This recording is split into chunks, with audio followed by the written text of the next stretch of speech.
April 26, 1986. Meltdown at Block 4 of the Chernobyl nuclear power plant in the southwest of the Soviet Union. The equivalent radiation of 400 Hiroshima bombs is released. 400,000 people are forced from their homes forever.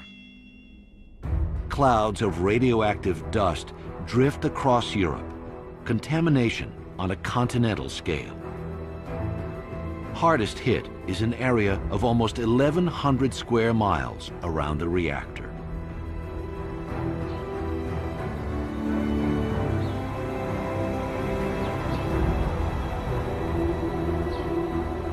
This land is declared unfit for human habitation, an exclusion zone that can only be entered by special permission through one of several checkpoints. Visitors, including scientists and camera crews, are given daily and overall time limits and must be accompanied by official guides.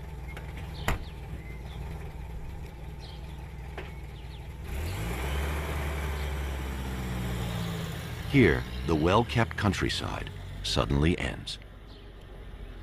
When the Soviet Union broke up, the zone was split in two between the new nations of Belarus and Ukraine. The new border is strictly maintained, even within the zone.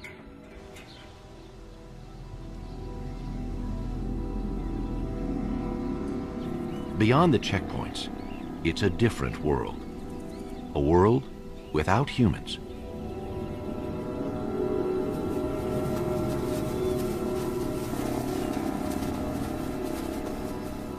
The zone, contaminated, radioactive, abandoned. Is this a glimpse into the fate of the world after doomsday? When humans fled, wildlife stayed behind. How are the survivors and the newcomers coping with the invisible blight on this land?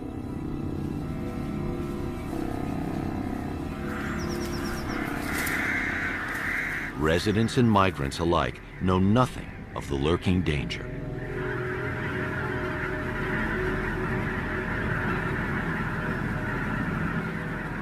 The fallout from the nuclear accident has seeped into the soil. From the soil, radioactive particles are absorbed by plants. They've accumulated in the trees and have become concentrated in the organs and bones of animals. Yet strangely, the ill-fated reactor has not created a desert, but a lush wilderness. It's even invited in the very symbol of the wild, the gray wolf.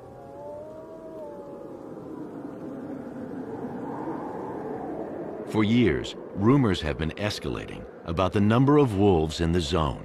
Some say 300 or more. German scientists Barbara and Christoph Promberger are carnivore experts.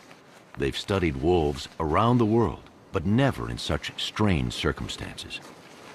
The Prombergers are here to start a long-term study to be continued by local scientists. They're hoping to answer some fundamental questions. How many wolves actually live in the zone? Are they indigenous or recent immigrants? And is the zone's wolf population any different from populations in clean areas? These moose bones have been crushed by wolves. It's a chance to find out whether the wolves' diet is contaminated.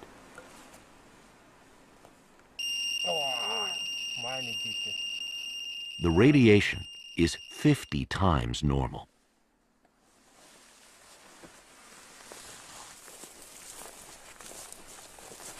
There are plenty of fresh wolf tracks here along the bank of the Pripyat River. A wolf has been marking this young pine, making it the perfect place for a trap. The protective gear is to prevent contact with contaminated soil and to avoid traces of human scent.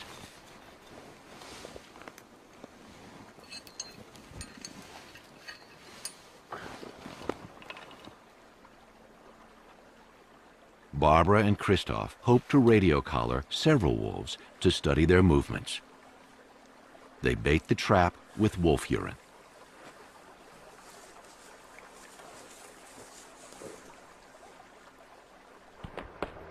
That afternoon, the ice on the Pripyat River shatters.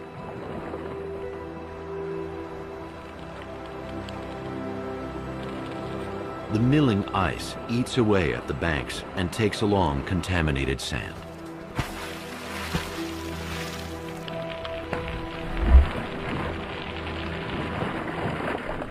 Since the last ice age, the shifting river has shaped and reshaped the land around Chernobyl. Now, it spreads radioactive contamination across the floodplain. The wolf traps are set far and wide, and to patrol them, Barbara and Christoph team up with local colleagues.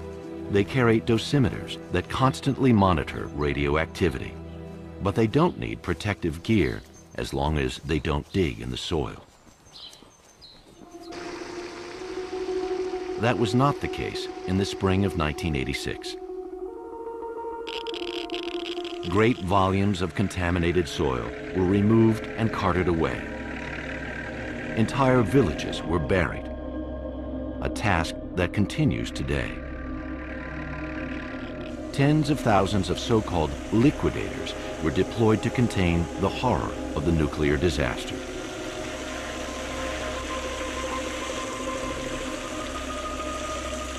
Eventually, the number of emergency workers surpassed 600,000.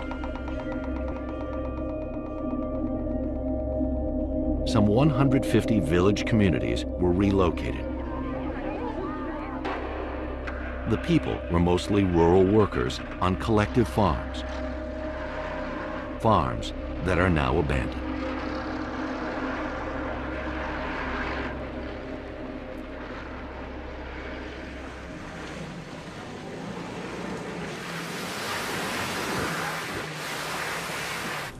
Ten days after they set the traps, Christoph gets a message from the other team. They've caught a wolf.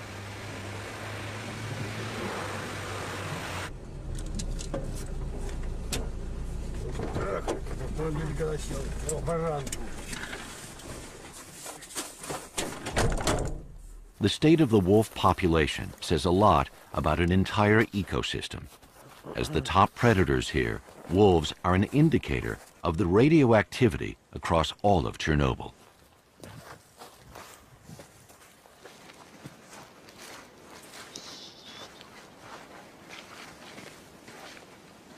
This wolf has been in the trap for a few hours. He is frightened, and he's playing dead. Behavior like this is typical for a young wolf. Barbara and Christoph have heard that more than 300 wolves live in the zone. If true, that would make it the highest wolf density in the world. Do wolves migrate to the zone by the hundreds but die here because of the radiation? That's the most prominent rumor.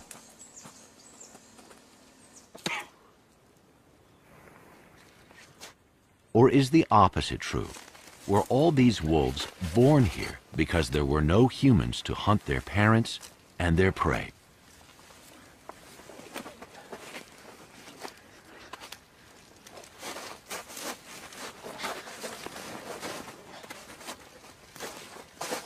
Could it be that conditions are better for the wolves here than they are outside the zone?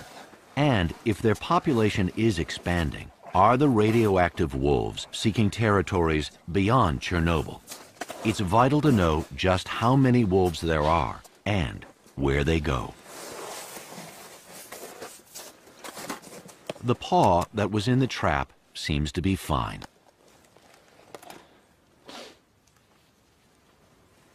A radio collar will enable the team to keep track of its movements.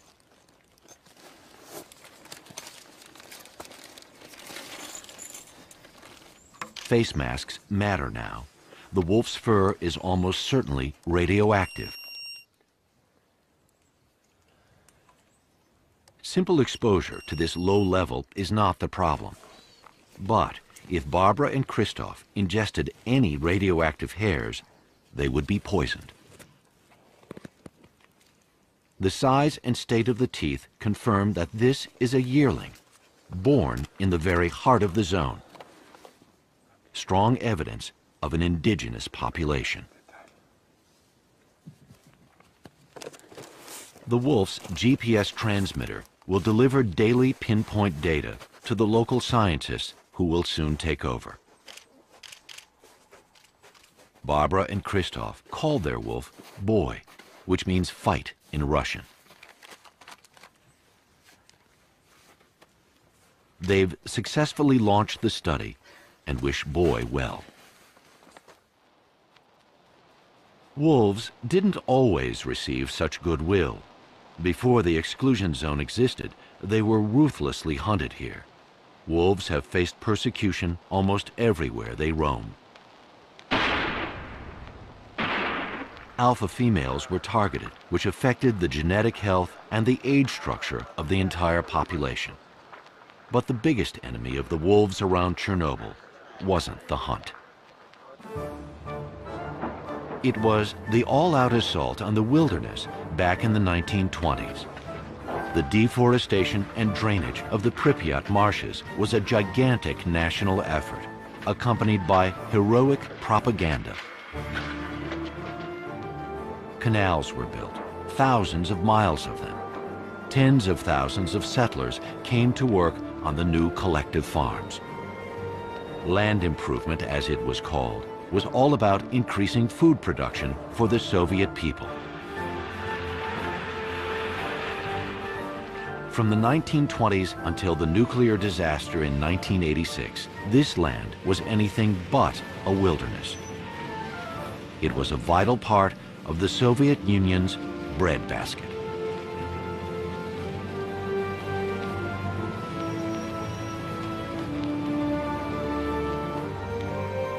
Today, the land outside the zone still looks the same. Drainage canals and wheat fields stretching to the horizon. But what became of the canals and wheat fields inside the zone? Forests and fields have been flooded, thanks to the return of beavers. Beavers are native to Belarus, but they were an obstacle to farming, and so were persecuted like the wolves. With this stretch of the Pripyat now free of people, it didn't take long for beavers to reappear.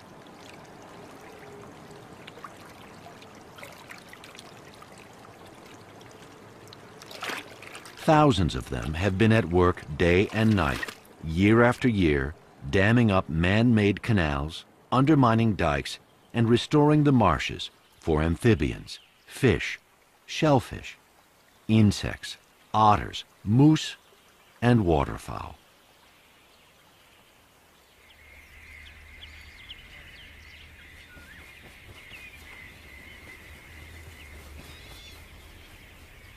The notorious Pripyat marshes were once so vast they stopped the army of Genghis Khan. Now the swamps are back, thanks to a nuclear reactor and Europe's biggest rodent.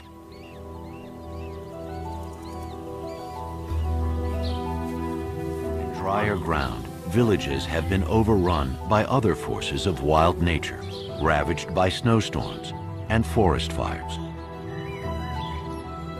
Chernobyl's wolves are part of a much bigger story, the return of cultivated land to wilderness, a ceaseless, dynamic process happening much faster than anyone imagined.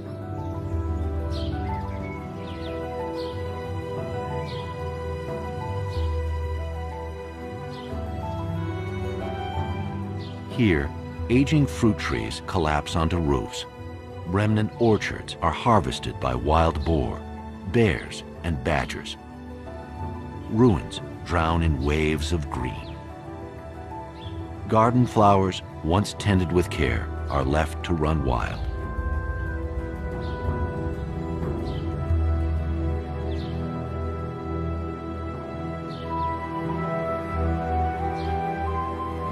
At the entrance of each village, a rough stone recalls its name and the number of people for whom it was home.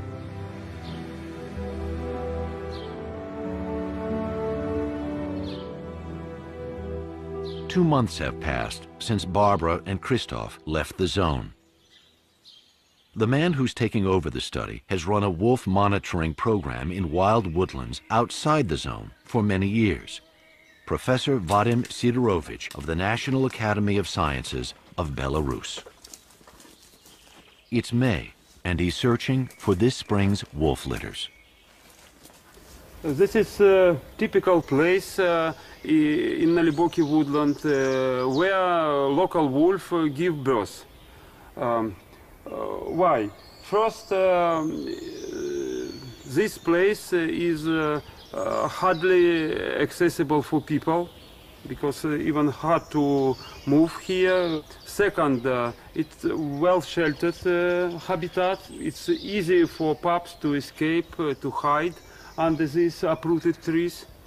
And third, there is enough water because a stream nearby, so even in summer drought, there is water for pups to drink. Anyone with less field experience and local knowledge than Vadim would never find a wolf den in this jungle.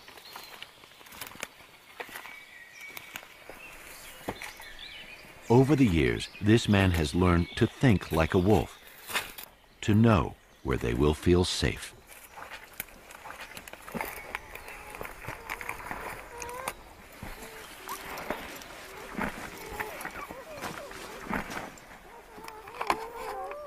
These pups are just a few hours old. Vadim will only stay for 20 minutes so the wolf mother is not kept away for too long. He counts the number of pups in the litter. He notes the sex of each pup and checks its health.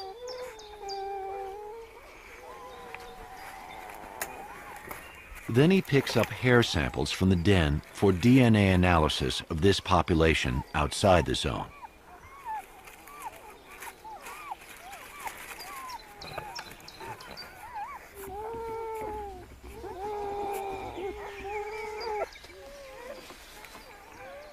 And plucks a few hairs from the pups as well.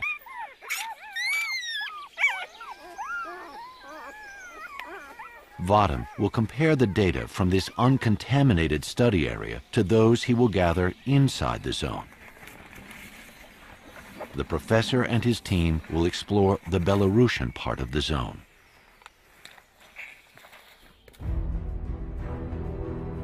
When the Soviet Union collapsed in 1991, the republics of Belarus and Ukraine declared independence, separating scientists working on either side of the border. The Ukrainian part of the zone extends into the inland delta, linking the rivers Pripyat and Dnieper.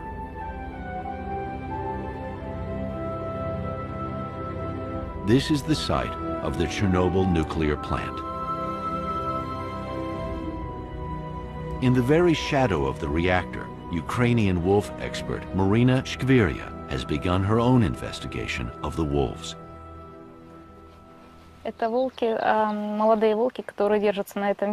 There's a pack regularly patrolling the riverbank, she says.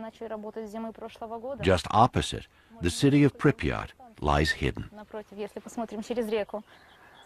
In a first survey, Marina explains, just looking at tracks in suitably dry weather, she's been able to create a map of the wolf territories in the Ukrainian part of the zone.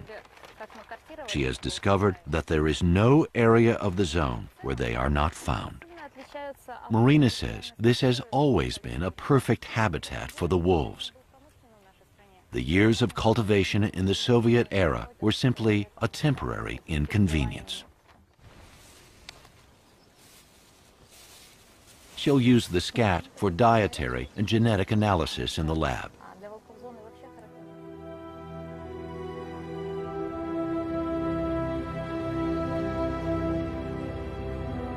The ghost city of Pripyat was once a thriving metropolis of 58,000 people, built near the old Jewish trading port of Chernobyl.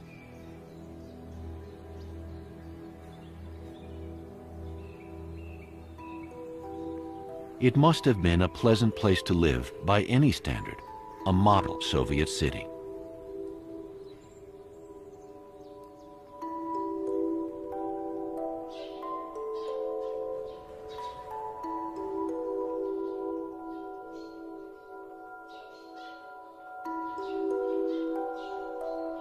This is the central square, where rose and jasmine bushes and trees flanking the avenues grow in unbridled profusion. It's a city that is green in an unnerving, unintentional way. Pripyat was a young city, full of life, a cultural center.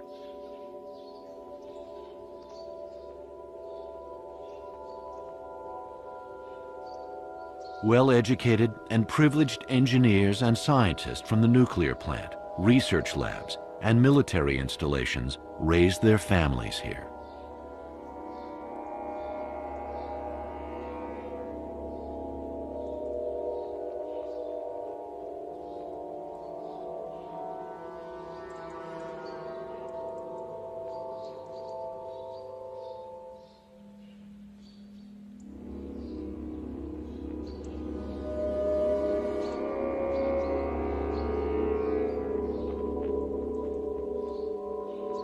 Now, the woods are crowding into the streets and halls of Pripyat, attracting more and more wildlife in their wake.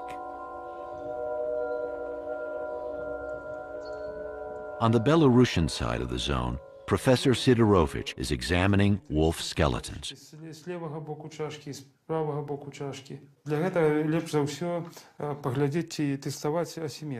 With his researcher, Grigory Ivanovich, the professor compares skeletons from inside and outside the zone to detect possible defects from radiation.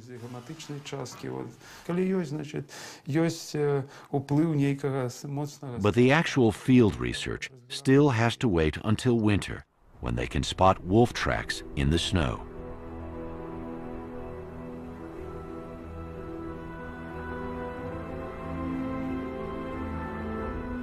Today, after a snowstorm, 2 members of the study group are preparing to do just that. Another wolf has been collared in addition to Boy, a female yearling named Lara. On the electronic map, the researchers find the wolves' most recent GPS position, the deserted village of Krasna Zelya. The GPS record shows that the youngsters have spent the best part of this year together, always roaming around that village.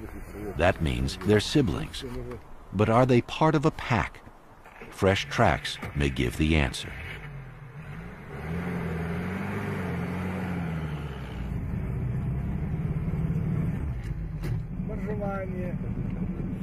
In the zone, only a few miles of road are being cleared of snow for police and ranger patrols.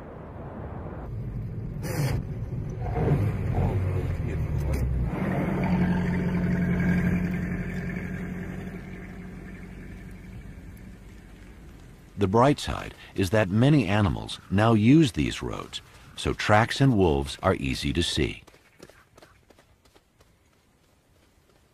An injured moose. The wolves will soon spot her. This white-tailed eagle is waiting for them to do their job. Wolf kills help eagles through the winter when the lakes are frozen and they can't fish.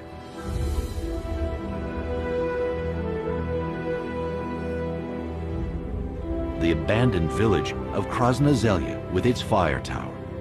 If Boy and Lara are part of a pack, this could be their headquarters. Tracks in the snow confirm this is the base of a big pack.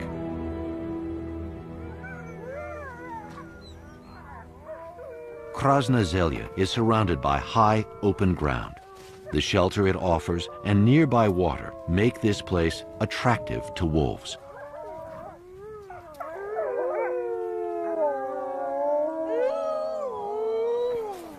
The researchers count 10 individuals, but there's no sign of Boy and Lara.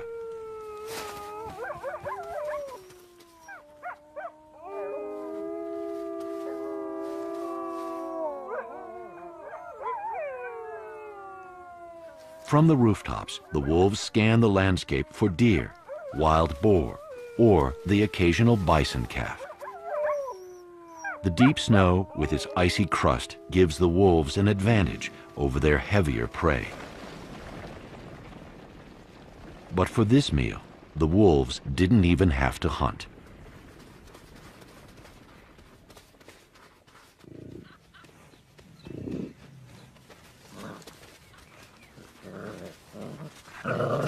The calf has succumbed to the Russian winter.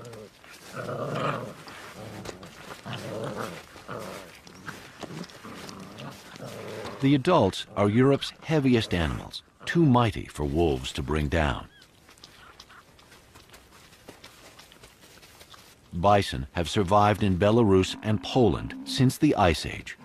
Once it became obvious that other wildlife was thriving here, they were reintroduced to the zone in 1998.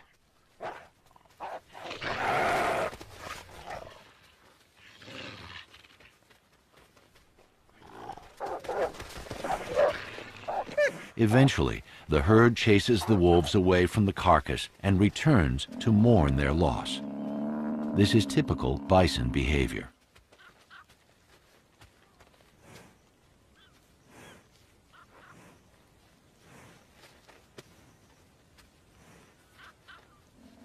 The three herds in the Belarusian part of the zone are gradually growing. To Belarusians, the bison is the ancient icon of the wild woods.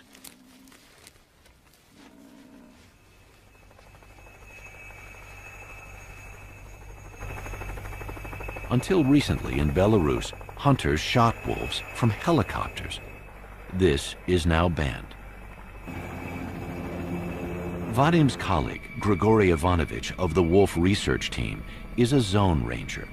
He used to hunt wolves himself, but now flies over the zone spreading vaccination baits for wolves, foxes, and raccoon dogs to protect them against rabies.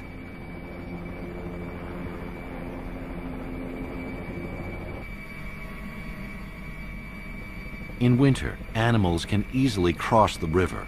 Boy and Lara have gone exploring several times.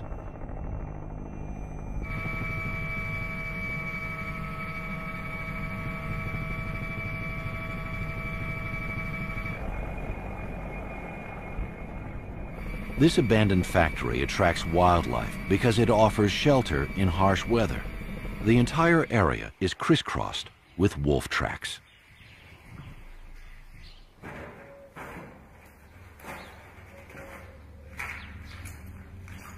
These buildings have been radiation-free sanctuaries inside the zone. The fallout from the accident came down with the rain and ran off the roofs into the surrounding soil. But now, the roofs and rusting machinery are weakened by every heavy snowfall, making them far more hazardous than the radioactivity around them.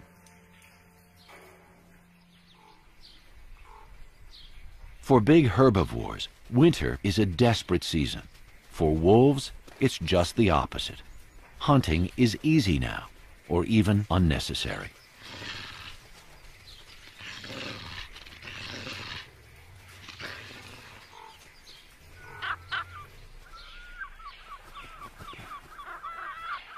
A number of species profit from meals brought down by wolves.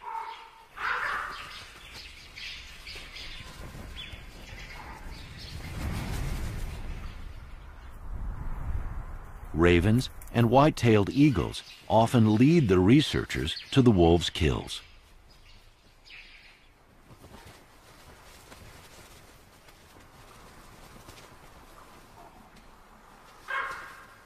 Right now, in the depths of winter, the eagles may act like scavengers, but they're really top predators, just like the wolves. Seeing them here in such numbers is another indication that this ecosystem is in robust health.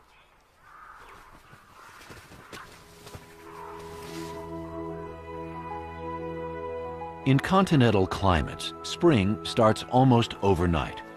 Convenient winter highways suddenly turn into impassable barriers.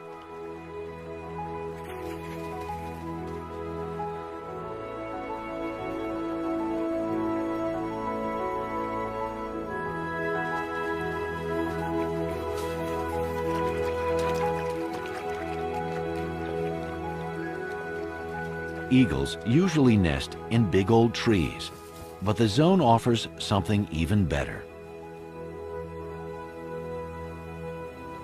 The zone's fire towers are manned only in the tinder-dry summer months. Eagles need them in the spring, so a timeshare is easy to arrange. Now, the months of picking at frozen carrion are past. Rivers, oxbows, and lakes are freed again. It's fishing time.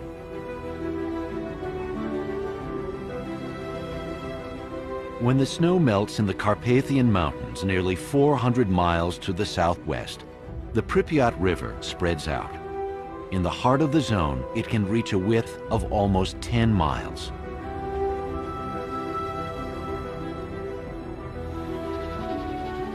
The water level rises by 25 feet. With dikes and canals all but destroyed, the Pripyat floods the abandoned fields and villages, accelerating the land's return to wilderness.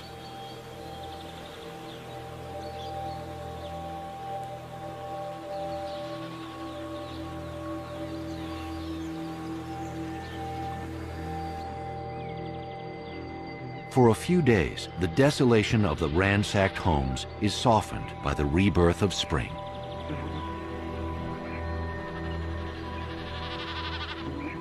Blossoming orchards are a legacy of Chernobyl's happier days. The fruit trees are a sweet temptation for wildlife. In the autumn, many animals will come for a treat.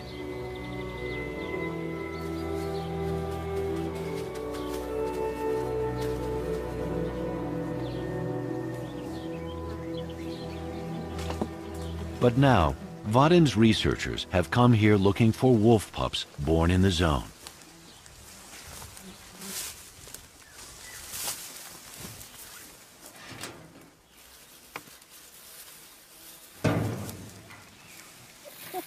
These pups are about 3 weeks old. Their crib is an old potato cellar. Самочка. Самец. Самочка.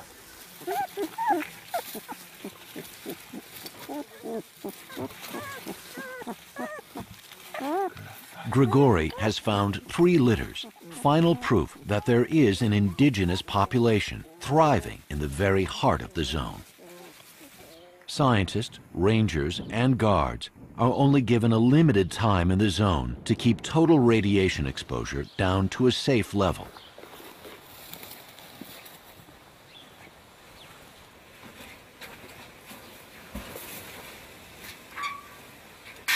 By contrast, this man cares for animals that are exposed to radioactivity for an extended time.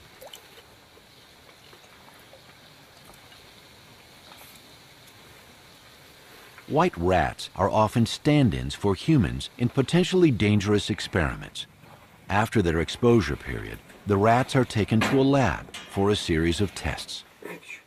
So far, it is not proving easy to establish clear links between low-level long-term radiation and health risks, even in the rats, let alone in humans.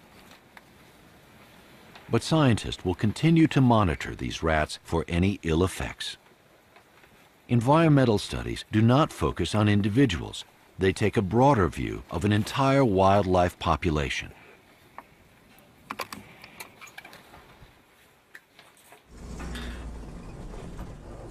One important study of the effects of a radioactive environment on wildlife is being conducted in a highly contaminated area close to the reactor.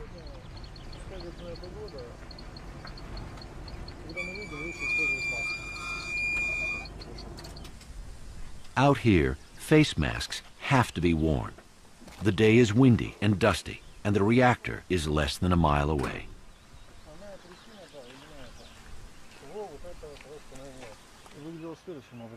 The wind direction at the time of the explosion and the fire is clearly marked on the fallout map. This is the site of the infamous red forest that in the months after the disaster turned rusty red. Today, though it is far from clean, the forest is green again. A 6-year study of dormice living in this contaminated area is also showing evidence of nature's resilience. 4 to 6% of every new generation living here shows slight abnormalities, twice the rate of clean areas. For humans, this raised level of risk is unacceptable. But for dormice, though some individuals are affected, the overall population remains healthy. In fact, the density and reproduction rates are even better than in control areas. Is that also true for radioactive wolves? The scientists believe it must be.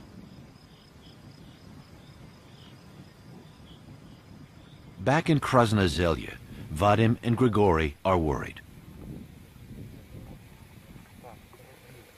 For weeks, Boy's and Lara's GPS transmitters have been silent. Fortunately, the wolves also have radio tags. Maybe they can be spotted from the fire tower with the aid of a tracking antenna.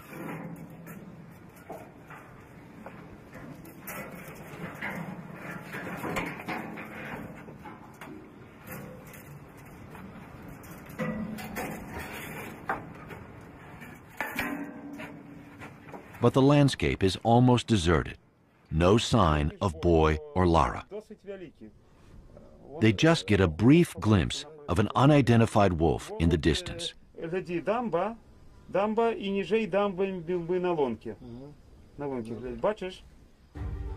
Looking in the opposite direction, just over the border in Ukraine, the ghost city of Pripyat is suffocating in extreme summer heat. With temperatures of 113 degrees at high noon, even the streets of a living city would be empty. But ornithologist Sergei Domashevsky is undeterred.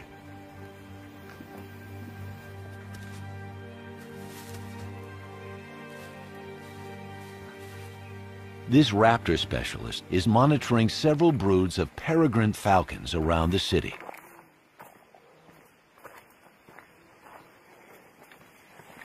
If raptors are doing well, the populations of their prey must be fine too.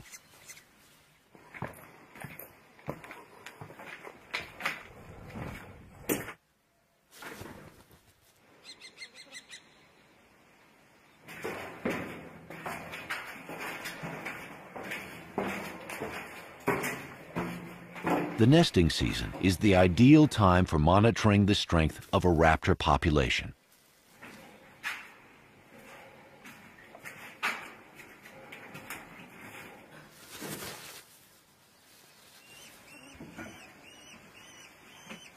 Sergei is interested in the size and development of falcon broods and in their survival rate.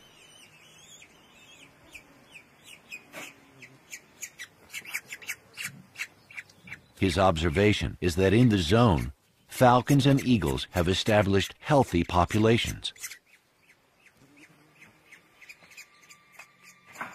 From many of Pripyat's tower blocks, there's a view of the reactor that abruptly froze the city's history. Chernobyl's man-made cooling pond is highly contaminated. A long, narrow causeway links the shore to a small island. Giant catfish, 8 feet long and more, thrive here. They're too big to be hunted even by these huge white-tailed eagles. The stunning size of the pond's catfish and carp has nothing to do with radioactivity, but rather with their age. The fish keep growing all their lives.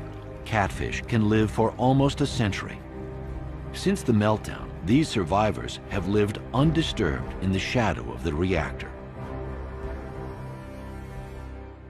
Out on the small island, in the middle of the pond, white-tailed eagles come to eat their prey.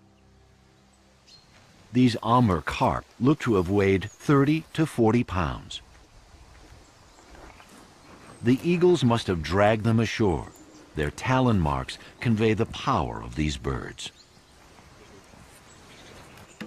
The researchers want to check how contaminated the fish bones are.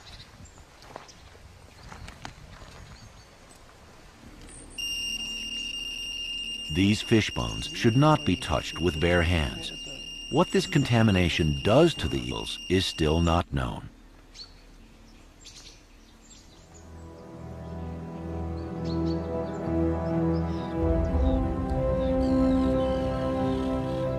Sunrise over the old Chernobyl river port. The accident left many ships stranded. Only a few hulks remain. From here, the researchers take a trip down the Pripyat, through the inland delta to its confluence with the river Dnieper.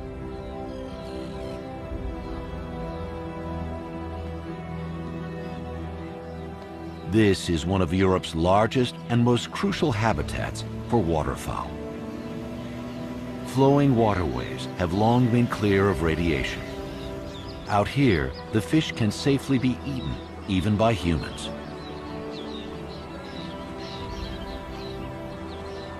Countless wooded and sandy islands offer ideal breeding places for birds.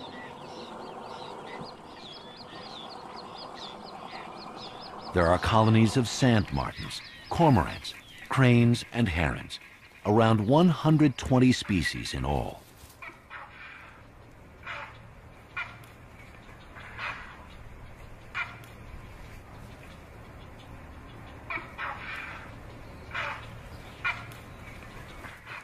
One bird in particular has been attracted to the zone, the black stork, with its marked preference for deserted landscapes without human disturbance.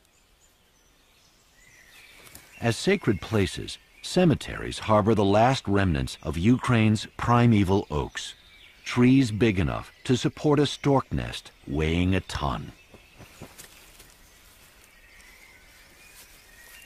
On one official day each year, friends and relatives come to visit the dead.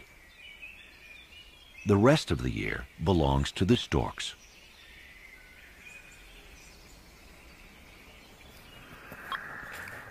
Late summer, Vadim Sidorovich tries his luck again, hoping to spot Boy and Lara.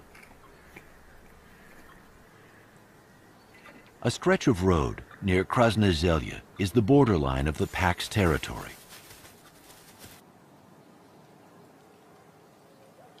The road is always dotted by fresh scat marks, especially this bridge over an old drainage canal.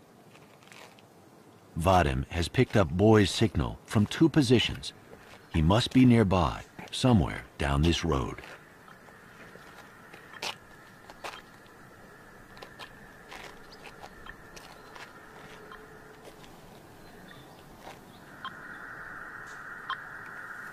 Suddenly, a huge wild boar crosses the road, followed by a wolf wearing a collar. It's Boy.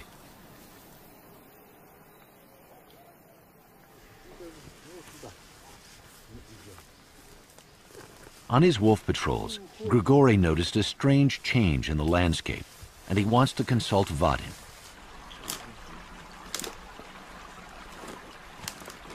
Many beaver dams have decayed and are destroyed. In some areas, the water level is sinking, and Grigory suspects that wolves are involved.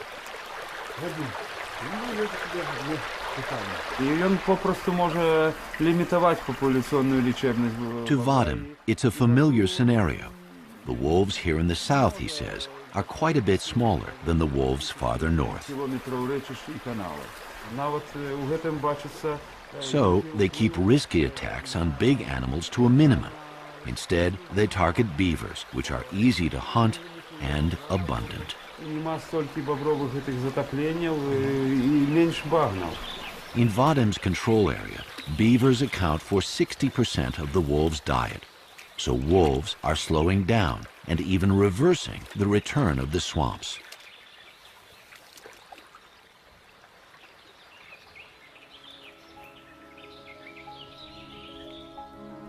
Since the last ice age, this land was roamed not only by big hooved animals like moose, deer, and bison, but also by wild horses.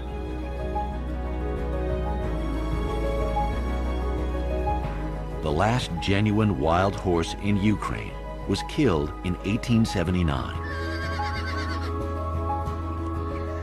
Now the last species of wild horse left on Earth is the Przewalski, which only survived in captivity.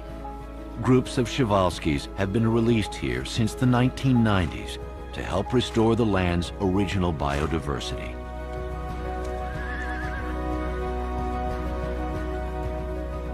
At the rate they have been reproducing, there should be about 200 individuals, but Ukrainian poachers have left just 60.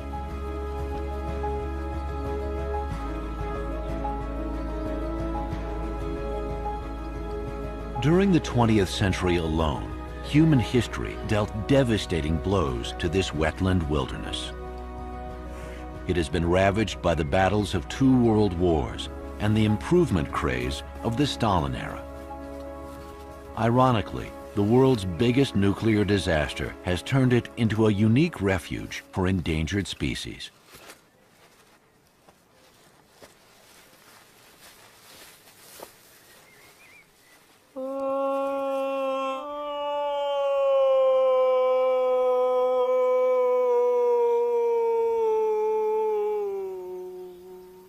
Each September, Professor Vadim Sidorovich is out in the field to call the young wolves. It's a way to see each litter and estimate their survival rate.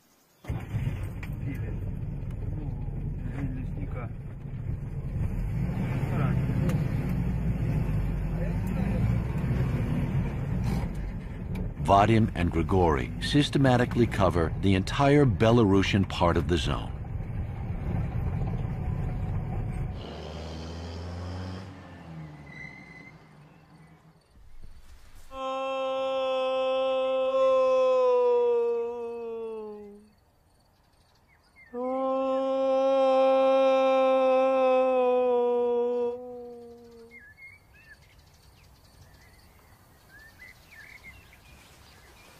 Wolves have been Vadim's life.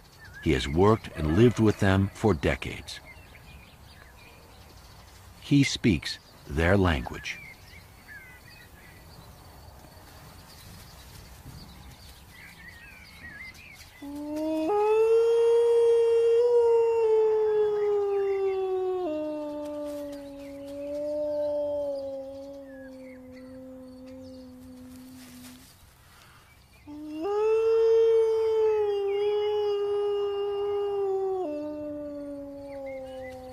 Within a week, Vadim identifies the territories of 17 packs.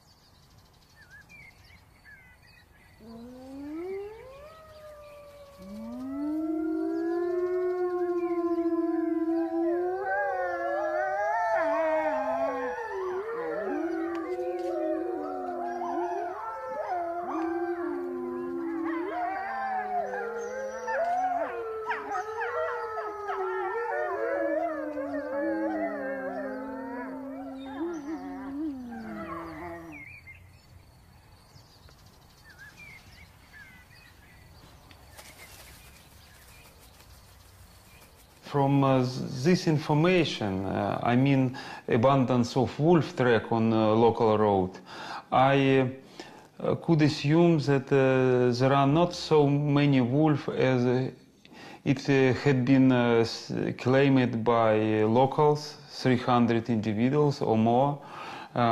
By comparing similar information, similar observation done in Naliboki woodland on the same area as Chernobyl zone, Belarusian part, I could assume that plausible maximum of wolf population number in Chernobyl zone is 120.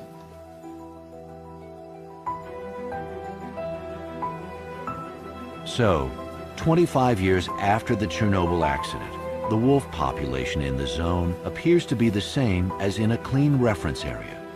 No more, no less.